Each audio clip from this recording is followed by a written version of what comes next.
Firefly Rechargeable Table Fan. A rechargeable and portable desk fan is nice, but what if it is also an emergency leg light? Even better, it comes with a very sleek design that is truly durable. It is small and handy, but is definitely reliable.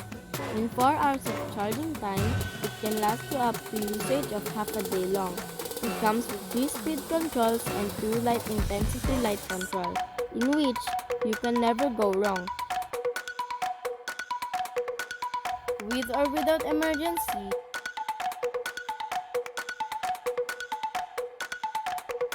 it is the thing you need in your lovely home.